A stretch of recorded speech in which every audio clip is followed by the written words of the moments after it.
નમસ્કાર મિત્રો, સ્વાગત છે તમારું વેબ ક્રાંતિ ઓફિશિયલ પર. વિદ્યાર્થી મિત્રો, આજના વિડીયોની અંદર આપણે ગુજરાતના જે વર્તમાન પદાધિકારીઓ છે એના વિશે વાત કરવાના છીએ. તો વિડીયોને છેલ્લે સુધી જોતા રહેજો. જો વિડીયો ગમે તો વિડીયોને લાઇક કરી દેજો અને તમારા મિત્રો સુધી પણ શેર કરી દેજો. તો ચાલો આજના વિડીયોની આપણે શરૂઆત કરીએ. સૌપ્રથમ આપણે વાત કરીએ કે મુખ્યમંત્રી કોણ છે. તો તમને બધાને ખબર છે, ભૂપેન્દ્રભાઈ પટેલ. એના પછી વાત કરીએ રાજ્યપાલ, તો આચાર્ય દેવવ્રત. વિધાનસભાના અધ્યક્ષ, ખાસ યાદ રાખજો નામ, શંકરભાઈ ચૌધરી. વિધાનસભાના ઉપાધ્યક્ષ પૂછે તો જેઠાભાઈ ભરવાડ. એના પછી વાત કરીએ દંડનાયક કોણ છે, તો બાલકૃષ્ણ શુક્લ. આ ખાસ યાદ રાખજો મિત્રો. ગુજરાત હાઈકોર્ટના મુખ્ય ન્યાયાધીશ કોણ છે, તો સુનીતા અગ્રવાલ. ખાસ યાદ રાખજો, કારણ કે તાજેતરમાં જ નવી નિમણૂક થઈ છે તો પૂછાઈ શકે. ગુજરાત હાઈકોર્ટના મુખ્ય ન્યાયાધીશ કોણ છે, સુનીતા અગ્રવાલ. એના પછી વાત કરીએ ગુજરાતના મુખ્ય ચૂંટણી કમિશનર, તો સંજય પ્રસાદ. અને ગુજરાતના મુખ્ય ચૂંટણી અધિકારી. ખાસ યાદ રાખજો મિત્રો, અહીં બંને વચ્ચે કન્ફ્યુઝ ન થતા.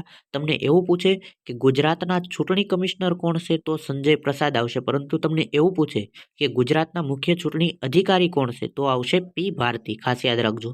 એના પછી વાત કરીએ ગુજરાતના એડવોકેટ જનરલ કોણ છે, તો કમલ ત્રિવેદી. એના પછી વાત કરીએ માહિતી કમિશનરની, તો માહિતી કમિશનર કોણ છે, અમૃતલાલ પટેલ. એના પછી વાત કરીએ આપણે ગુજરાતી સાહિત્ય પરિષદના અધ્યક્ષ. ખાસ યાદ રાખજો, કારણ કે તાજેતરમાં નિમણૂક થઈ છે. કોણ છે ગુજરાતી સાહિત્ય પરિષદના અધ્યક્ષ, હર્ષદ ત્રિવેદી.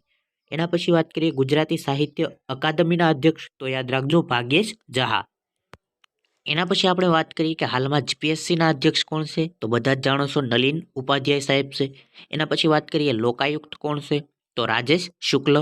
વિજિલન્સ કમિશનર કોણ છે, તો સંગીતા સિંહ. અને તમને એવું પૂછે કે મુખ્ય સચિવ કોણ છે, તો શ્રી રાજકુમાર. તો મિત્રો, આપણે ફક્ત 2 જ મિનિટની અંદર ગુજરાતના તમામ વર્તમાન પદાધિકારીઓ છે એની માહિતી મેળવી લીધી છે. ઘણી જગ્યાએ તમે અડધી કલાક સુધી તમે જે વિડીયો જુઓ ત્યારે તમને બધા નામ મળતા હોય છે. તો 2 મિનિટની અંદર તમને વર્તમાન પદાધિકારીઓ છે એ જણાવી દીધા છે. જો વિડીયો ગમે તો વિડીયોને લાઇક કરી દેજો. નેક્સ્ટ વિડીયો છે આપણે ભારતના વર્તમાન પદાધિકારીઓ વિશે લાવીશું.